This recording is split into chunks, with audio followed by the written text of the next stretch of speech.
All right. If you came, thanks for coming back. If you watched those first videos, so we're doing a little breakdown or deep dive into Baker's in the 4 games of last season to see areas where he excelled at and areas where he can improve. Um, we saw in the Ravens game that he made some good decisions, some great throws, and he played confident. And then he had some other ones where he would panic, his eyes would drop, his feet would go crazy, and then it would be kind of chaotic. Like it would be chaotic, and he would scramble and try and make plays. When they not, and a lot of times he didn't even need to do that. He could have just stayed in the pocket and worked a read. So that wasn't one of his best games, and we still saw some issues. Let's look at this game, which is one of his worst games. So they're going to come out and play 3 solo or lock. He's going to be man. They're going to play 3 behind it. Spot drops. And then they're going to rush 4. And if I remember correctly, this is also 3rd and 15-ish. Yeah, 3rd and 13. So good solid drop. Pocket looks all right now. They start to get push. This is a longer developing play, which we saw a lot. And then not always. We don't always have to run a 16-yard route to get to the sticks. Okay, there's a lot of space in here. Perhaps we could have seen a curl, a dig, a little shorter dig, maybe something where we're hitting the zones and not getting to the sticks and then breaking. Just because we know how daunting their pass rush is. It's not necessarily about converting this as it is field position. If you get 10 yards and it's 4th and 2, okay. But you don't want to go for all of it on 3rd and 13, get none of it, and you're back here. Right? That field position matters. That extra 10 yards field position is going to make a difference. Um, not sometimes just taking what the defense gives you or running something to where you're trying to get a guy into space might be a better option than trying to run a long developing play like we see here.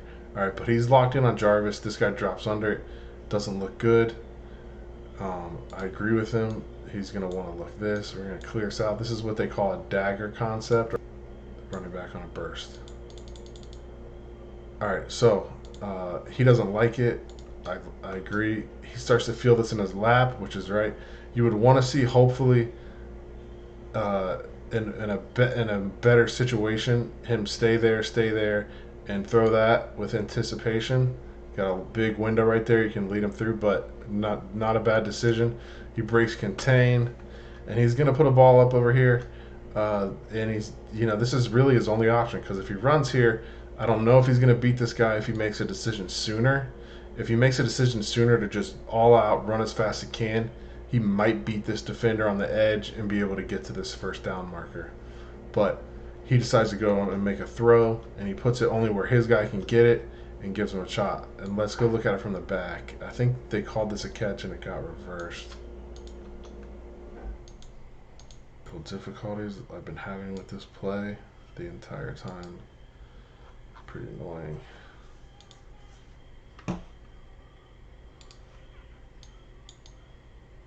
Alright, here's the back view of this. He's going to be looking at Jarvis.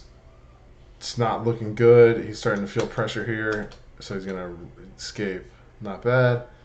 I still think if he makes his decision, he's going to beat this guy, but he wants to go ahead and throw it, and I mean that you can't get a better spot than that, right?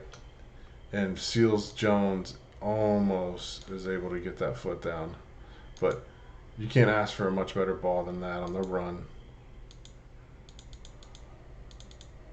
Oh man, close.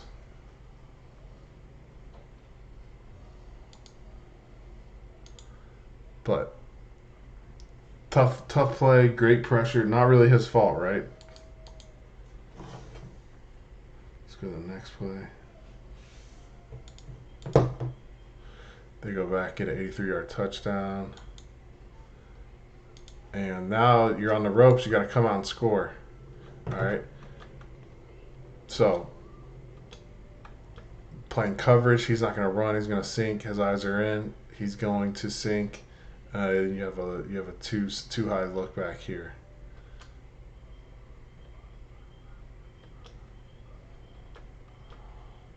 All right, we get play action. Linebackers are really affected by this. And then here's one of the things where this is completely on the coaches. This is going to be an interception on him. Could he have made a better decision? Maybe. All right, arguable, yes. But why are we blocking Nick Bosa with a tight end and wasting our tackle on a down double? This should not happen. It's unacceptable from a coaching standpoint. If you're calling this play, he has to have eyes out here, and it has to be maybe a punch to the inside, but his eyes should be coming on this player, okay? He can block him, especially when he disappears. So he's going to disappear into him. Right now, his eyes have got to come back here. All right, look at that gaping hole. And it's on a guy who he stepped the wrong way. There's already a gap. This guy vacates, goes then down blocks, and it makes an even bigger crease. And you shouldn't ever have a tight end one-on-one blocking Nick Bosa. So he's going to get beat. This is covered up. He's going to want to go out here. He's reading this guy, okay? So again, and this is on him. This is a guy who just came off the commissioner's list, Callaway, for suspensions. That he ends up getting kicked out of the league. But he's running a post, right? And he has a great angle here.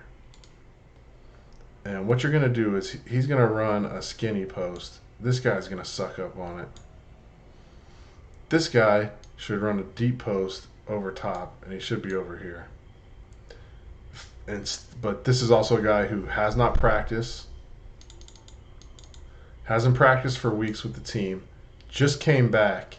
This is his first game back. They thrust him in there.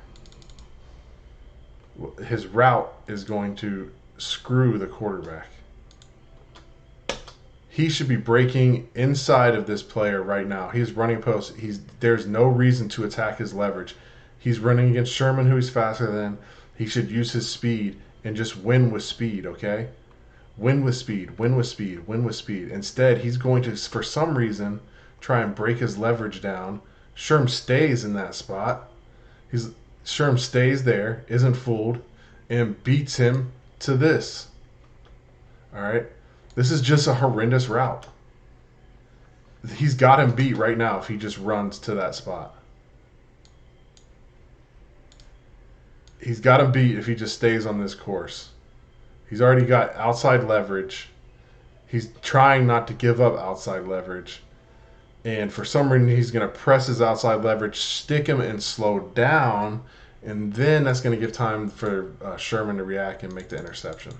All right. So goes on him, but you have that and that to blame. All right. Could he not throw it? Absolutely. He tries to run. I mean, he doesn't really have a shot. He doesn't even have time to get his check down. So the best thing you could ask him to do is here is take a snap, decision-wise. All right. But it's just, again, this is all coaching right here. Next play. Gonna bring a little pressure.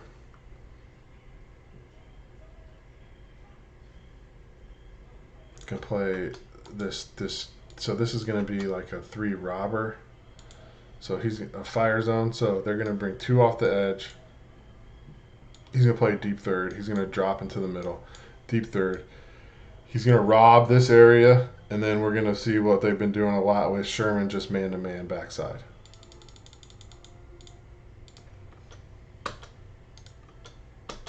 So Baker's here. We don't get a great block here by Hilliard. Catches. He's going to end up in his lap. He's going to feel that and try and run, which you can't blame him for. And he's going to take a sack, right? And let's look at this. It's 3rd and 7. We have one option near the sticks. Everything else is breaking at. Let's count this. So it's 3rd and 7.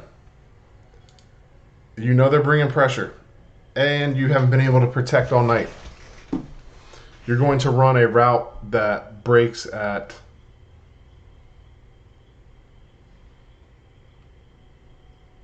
so this is 7, 8, 9, 10, 11, 12. So a route that breaks at 12 yards, 13, 14, 15. A route that breaks at 15 yards, and another route that breaks at 12 yards. So realistically, based on what they've done this game, you're not giving him a chance because he only has one option right here to try and get this ball out quickly.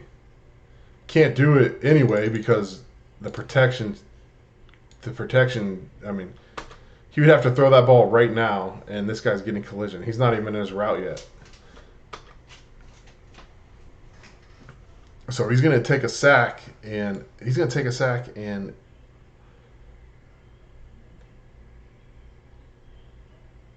let's look at it from the back. They're going to bring 1, 2, 3, 4. 4 to this side, and then 1, 2 to this side. So what you would like to see is from Baker, either hot one of these guys. So hot, hot. If both these guys come, they're bringing more to the side than I can protect. Unless he slides the line here. So if he slid the line here, maybe you could get Hubbard over here. Here. Here. And then the back would pick up him.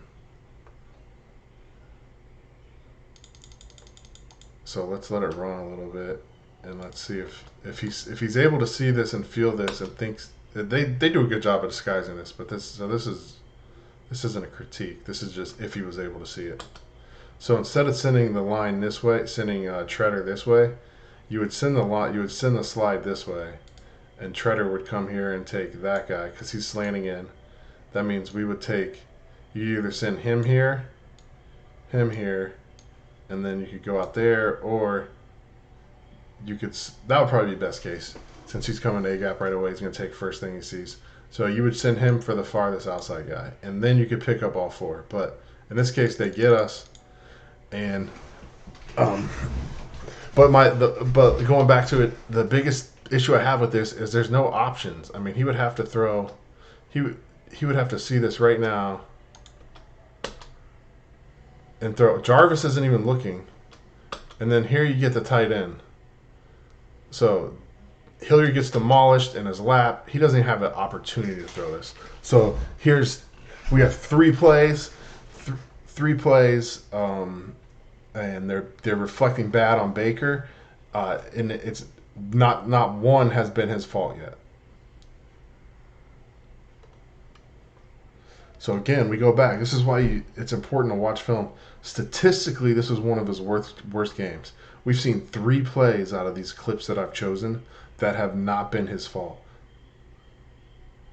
So when people say, "Oh, he's a bum," it's his fault. Coaching matters. All right, putting your guys in a position to win matters. And right now, they're getting out coached. Let's look at that down and distance. 3rd and 3. All right, so this is a spot you want to be in. 3rd and 3, 3rd and manageable. All right. They're playing coverage. You can tell because he's going to come out. Sherm's way off. All right, he's probably going to drop back. All right, yep. So they play a version of 3 Rob again. and this guy is going to come out really hard to the flat. So this is almost like a cloud coverage, but cloud meaning you have a flat player here, a third, and a third out over here. Um, so they're clouding this side of the ball to try and get a numbers advantage and make players have to work opposite.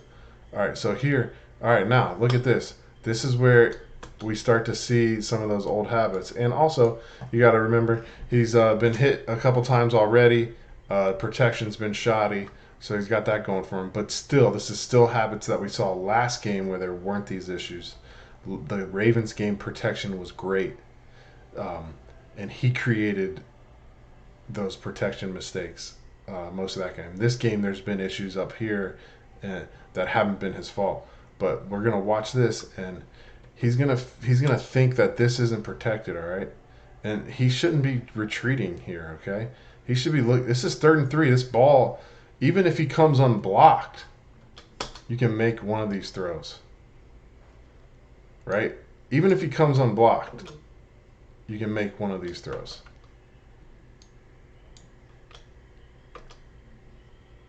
So he's gonna escape the pocket, try and reset his feet. If he just stays in the pocket, he gives him a chance. He gives himself a chance, but he's gonna run out, try and make some on nothing, and get tackled down. All right. What you would like to see is maybe a slide, and then find. Personally, you would want to see him right off the bat with this cushion. Just take this one step, and bang this in right now. So he is running it out. He does have outside leverage, but one step, you put that on his inside shoulder, that hit's going to happen. I think he's going to be able to. I think he's going to catch that for a first down.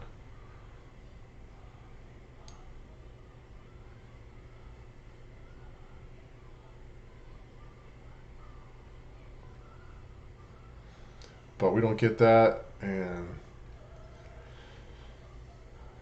so here this is what we're seeing, and then he feels that pressure, starts to go, sees this and feels like he needs to stop. All right, and then he has to try and make something out of nothing. All right, so this one, not really like this one. You understand, but you still want to see him have a little bit more composure here. Stay on this. Just stay there. Stay there. Or, make a quick, just get it out right now to one of these guys. You know they're tight. You know they're trying to sit on the sticks. Just get it out. Put it on his body, and hope your guy can get to the right depth and get the first down here. So this is kind of just another play where, again, Bosa affects this play by getting in here, and Robinson gets nothing on him, and it's going to cause him to try and escape, and then Hubbard gets taken up by the stunt, stays too long on the stunt. He should be realizing right now that this guy's going in. He should be coming off that, getting out here. This guy can cause that, but again, it's just they're just better right there. The better team. They ran a better coverage, and then their players were better that play. But it's going to go down as a sack for him, and it's going to look like, again, his responsibility for not converting. I would say maybe partially it is, but definitely not all the blame this play goes for him, because now you got to hang on to the ball, right?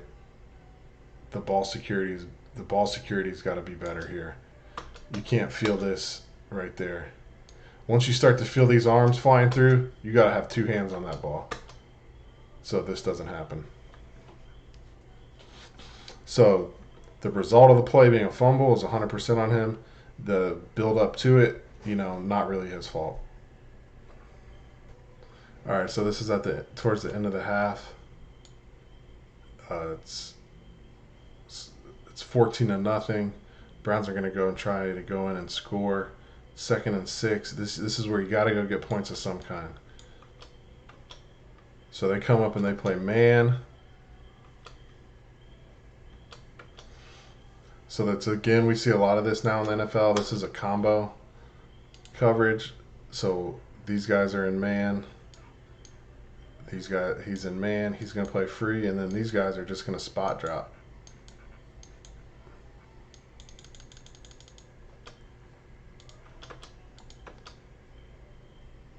Get a play action. Step up. Deliver, right? So this is when so again, it's off a play action, but we don't get a great block here. He makes him right. We don't get a great block here. He feels it, steps up, sees this, and then finds his guy open here. It's just a great play. Excellent play.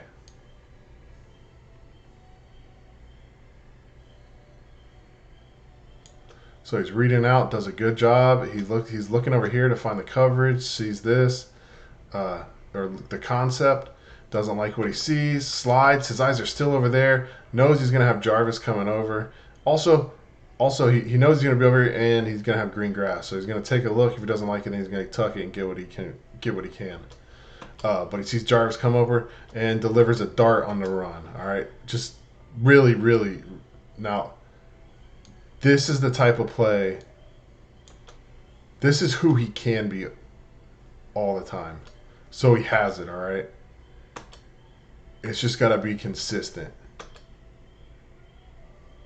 And I mean, this is elite. That's a great play.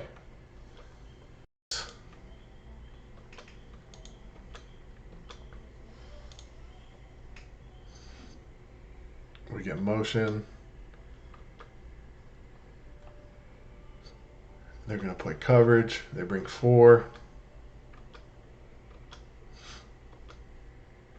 I mean, and then so here is again. This is him. This is what he does good. Okay, you give him these timing routes. These. So in this case, they're going to run a wide departure speed post. All right, and this is what he excels at, are those timing steps. 3 steps, get it out on the 3rd, and let it rip, right? This is his wheelhouse. 1, 2, 3, out. He knows right away. He's got that space. He's going to bang that in there.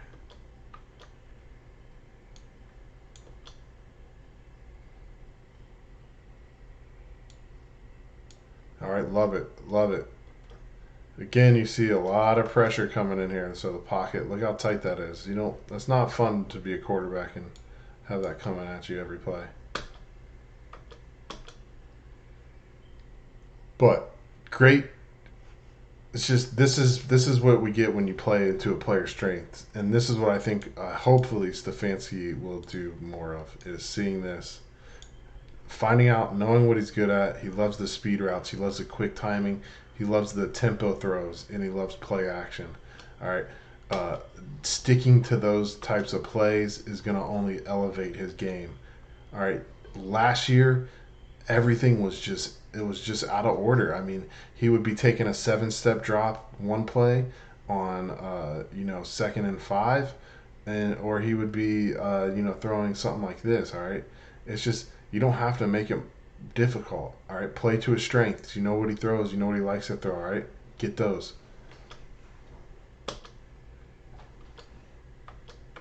All right, so that's a great throw and catch.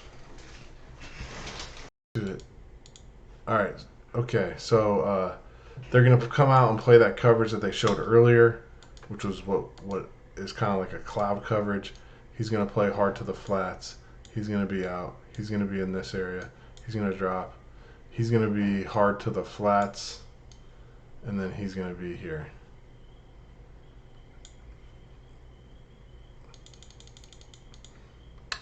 And they're only going to rush 4. So it's played out.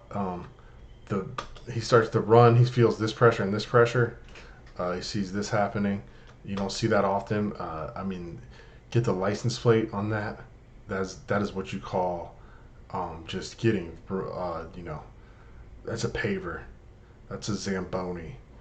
That is a pancake on the opposite side. You don't love to see it. So you get over here. He scrambles. He doesn't have many options. They drop more than we run out.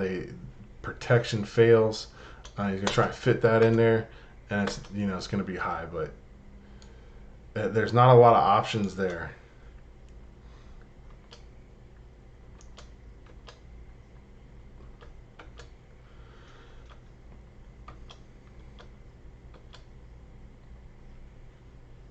Just a little bit out of the reach of Callaway. He pulls his hand back like he's gonna get hit.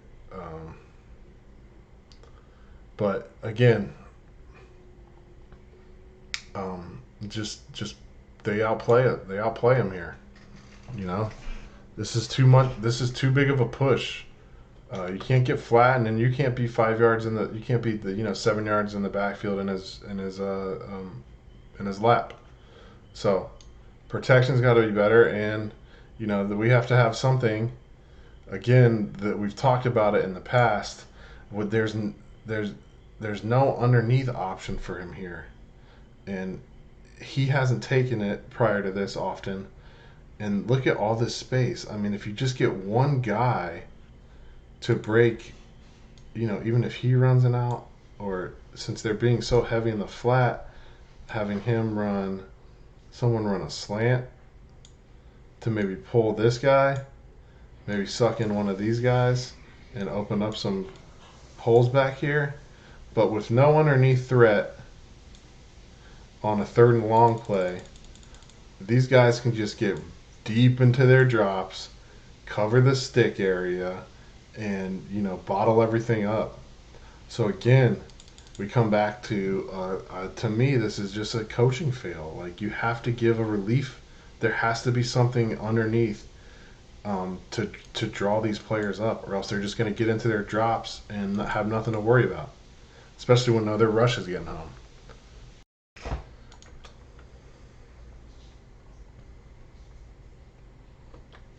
Play action, love it automatically. He's great at it. It's going to cause, and again, what we were just talking about, these guys having to respect something forward is going to open up the holes back here. Just calling straight dropbacks into a bunch of underneath coverage and these guys over top is a recipe for disaster, and that's not on him. So this play action is going to suck these guys up, and we're going to see holes open in the back. And there we go.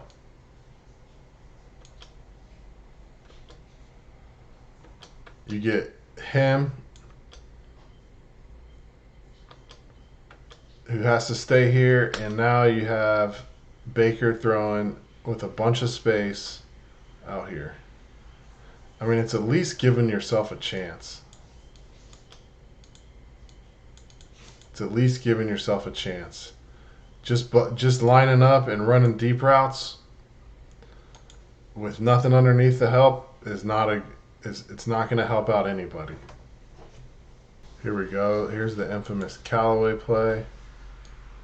So here, everyone knows this one, but he throws a good timing, hits him right in his belly, and then so another play where his guy's going to mess up and it's going to reflect poorly on him.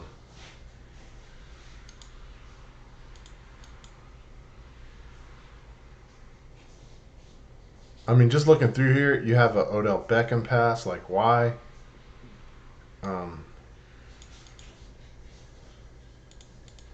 Let's watch this one. Everybody knows what the Callaway one is, right? I mean, everybody knows how garbage that was. And again, you see a guy who hasn't played in months, and he's thrust into a position, and he's caused 2 interceptions. All right, his terrible route because if he's inside of Sherman like he should have been, that ball doesn't get picked. If he's even looking for the ball, all right. One of these again takes his eye off it. Again, this is a drive killer. This is 1st and 10. First and 10, you're trying to get him. He beats him. He's trying to make a cut and doesn't catch it. I mean, those are drive killers. Look at, I mean, you see where the statistical, you see where the statistical side is going to fail if you just look at stats, because every half, he's going to play coverage because look at his. You're not playing man like that. He's going to clamp up backside. Nope, just playing coverage. So they're just going to drop. They're playing that cloud look again that we talked about already, right? So he's gonna come out and be a hard flat defender. Anything in this zone, he's gonna collision and then be heavy of anything in here. He's gonna be a third. He's gonna be third. He's gonna be getting to the middle a little bit. He's off, and he could be clamped, and then he's gonna be in a pass set. And he's gonna be in a pass set. So again, they're clouding this through receiver side to try and get the numbers advantage.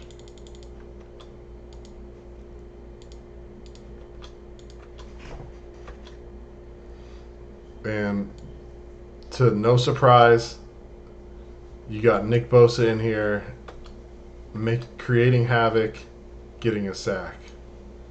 All right, you really can't prepare for something like this as a quarterback. You can't.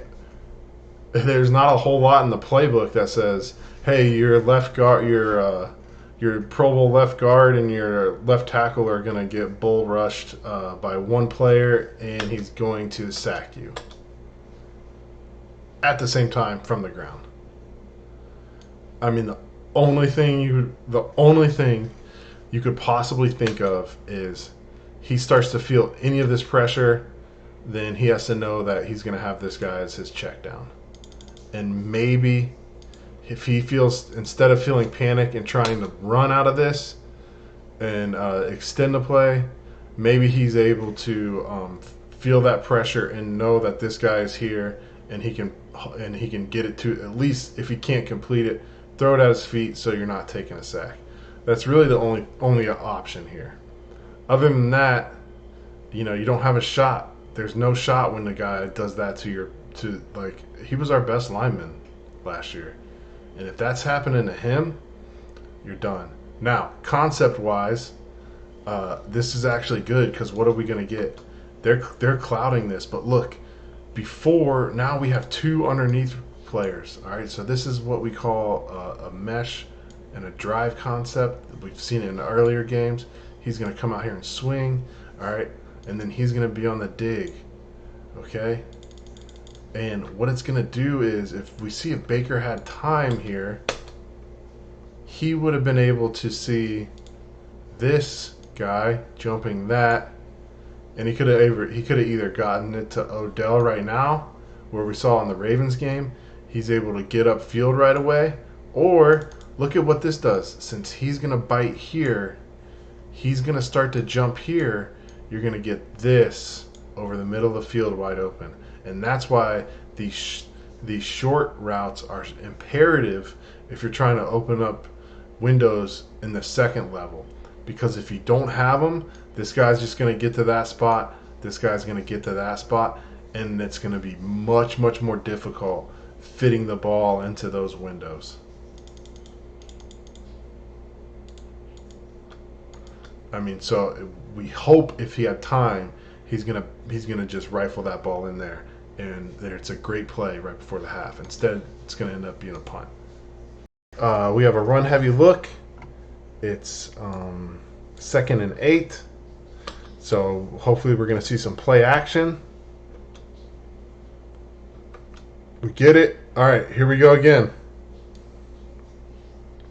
We got that double tight end to the field look that we've run a couple times, but we're gonna unless you're gonna take him and block him right away, there's no reason that you should be asking a tackle or a tight end to block a defensive end pass rusher. And it continues to happen in this offense, and I don't understand it.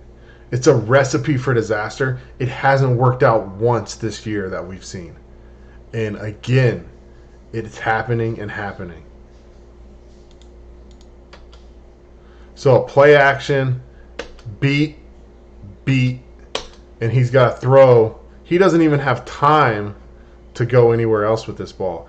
By the time he gets his head around his play action and he sets his feet, he's got to throw it. I mean, it's insane. And Bosa played like a man possessed. I mean, this is him just absolutely dominating. But here's the thing. One of these, he might be able to see this and sidestep and maybe make this guy miss. But he feels this pressure over here as well, and he knows that he has to get the ball out right now because we're having a tight end block a pass rusher. It's crazy. I don't get it. All right, and it's a low percentage shot, and Odell makes a catch. Baker puts in a spot. The other thing we're going to look at here is his route. Okay, so as wide receivers, when you're running these verticals and fades, you're taught to, once you beat them, is to stack. So you give the quarterback space to throw to the sideline. Okay. In this case, let's watch this route. It's not a great route, and he's done this. He did this in the season a lot, and so does Jarvis. Honestly, all the wide receivers, none of them do a really good job of once they get past this guy, battling to stack. They're just gonna let them talk them into running 1 yard from the sideline. So he just takes the easy release. Now he is about 3, 4, 5 yards outside of his original alignment. And then as we get further down the field, you see that this ball, Baker's throwing it to where he has to throw it. Let's say this is a perfect throw. There's right now. And this ball doesn't come out, and he fades out to find it anyway. Even if it's a perfect throw, there's about 2 yards of error for Baker Mayfield right here. That's not, he doesn't make that money. He doesn't make that kind of money to run that route that poorly. You can't get talked into that. You can't take the easy release. You have to work and restack. If he works the fight over, then he's got it. But, I mean, just being in this position right here. So right now, he should be working to restack. He should be pressing into him to try and restack and get him behind him. And if he does, then he's going to have to, if he starts to press into him to restack, he's going to have to grab him. But here, there's not a lot of room for error, and that ball is, he doesn't give himself enough room. Let's say he's even 2 yards further outside, maybe that can come down in bounds. But since he's so wide, look at that. Look how little space there is for this play to be a great play. He should be somewhere along these lines, on the edge of this NFL 100 thing. This is where this ball should be. This is where his positioning should be earlier in this route. Earlier in the route, he should be closer to this, and then he has room to fade him and gain separation and, come down with this ball in bounds. He's not even giving himself a chance with, a 2.5 to a 2 yard to a 1 yard window. All right, so that's got to be better this season from him. All right, gonna play man down here. This is that coverage we've seen.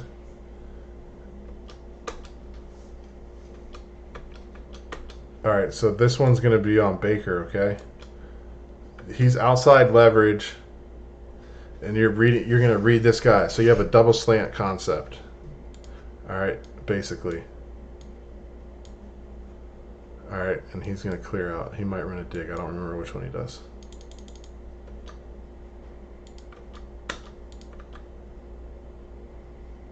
Yeah, he's gonna run a dig. All right, so it's a levels concept. So he's gonna run a dig. Inside guy's gonna run a dig. Outside guy's gonna run a dig. So his is 15, 12 to 15. These guys are at 5 to 7. So he picks this side. All right.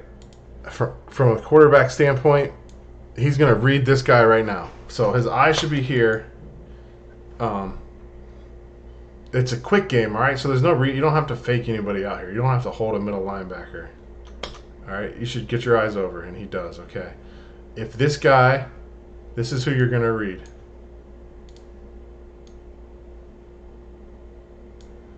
He's gonna do two things.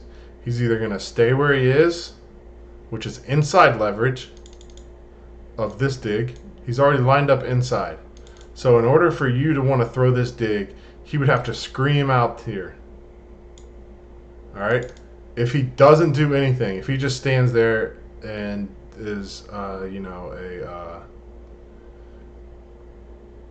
10-man, a scarecrow, if he's not even alive, and he just stays there, you don't throw that ball because he already has inside leverage. All right. So just based on alignment already, pre-snap alignment, I'm already thinking this isn't my throw because of his alignment. I like this because he has outside leverage. He's dropping, and his eyes are in.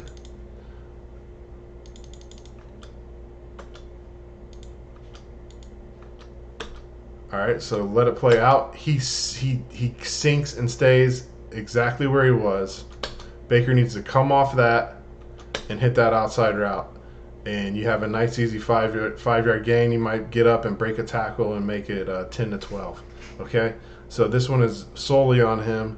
He's got to be able to see this pre-snap and post-snap and not just force that ball in there. But I mean, it's easy to say. I mean, he's had a terrible game in terms of protection and play calling. Like this, everything's gone against the Browns. They've been outplayed, outcoached at every single level. So this, you kind of get it, but you would like to see him operating at a high level, even if all things are lost, even if all hope is lost. He's still got to be pursuing excellence. So I'm not sure why his eyes are down in the middle of the field. Maybe he's looking for this, but to me, with that safety over the top,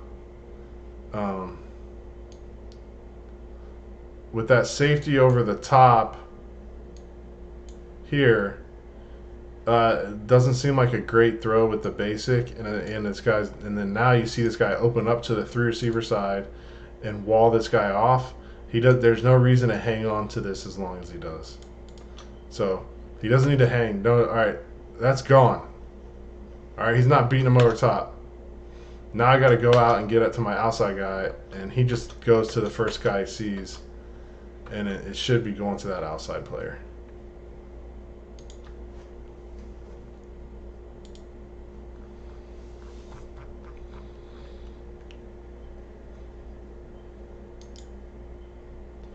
So, and then let's go back and look at this real quick and see where the game is. This is in the third quarter, I believe. All right, so it's still 28-3, dying embers of the third quarter, and pretty much, you would have to have a miracle right now in order to come back. But as we can see, we'll stop it here. But out of the plays we watched, statistically, his worst game. I forget what it was. I think he was 11 for 27. Something just absolutely putrid, like 75 yards, 2 picks, and a fumble. So 3 turnovers. But we watched out of the 10 to 11, or I forget, I don't know how many plays, maybe 11 or 12 plays, 2 of them rest on him. The other ones, he had almost no chance, whether that was people not playing up to their standard or just bad play design, things like that. So this is why you have to watch film, and this is why you just can't go based off of stats only. Statistically, you would think he played absolutely putrid. Not the case. All right, he was set up to fail this entire game, and it started from the very first drive. And it starts with coaching. It starts with, I'm going to harp on it because it absolutely matters. A guy who came in suspended has made continuously made bad decisions, was thrust into a starting role, not not even just activated, into a starting role.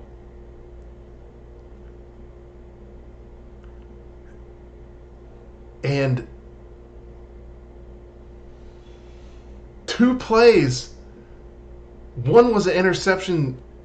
I don't remember if it was returned for a touchdown. I think it was, but and the other one was, the other interception down the field because he ran a poor route.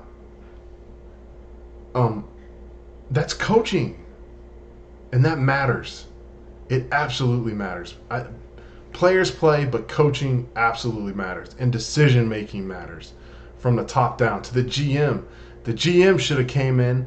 This is one of the things that Dorsey's letting this guy run wild, playing him with no practice all off season, aside from this week. And you come in, you throw him in on I don't remember that. I think this might have been Monday night. You come in, and his first game back is Monday night against the future NFC champs. I mean, what are they expecting? It's just asinine, and it's things like this that you notice. I recognized it at the time in the season, but when you come back, this is why this is why they cleaned house, because of stuff like this, because of, for now, 2 weeks in a row that we watched blocking pass rushers with tight ends, stuff like that. So with Stefanski, it's not going to happen.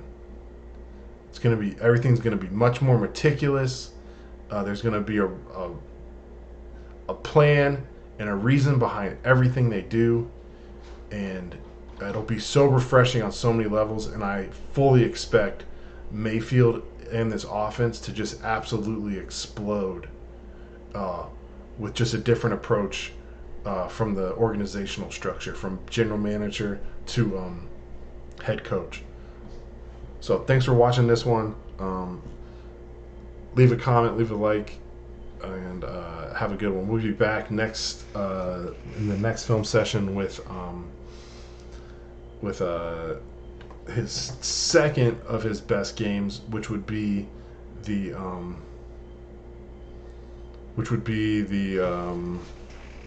Miami Dolphins. He had one of his best games against the Dolphins, and we'll come back to that one, and then we'll finish off with the Bengals, which would be the last game we'll look at, and it was one of his worst games statistically, and we'll go ahead and look deeper into that. Thanks again for watching.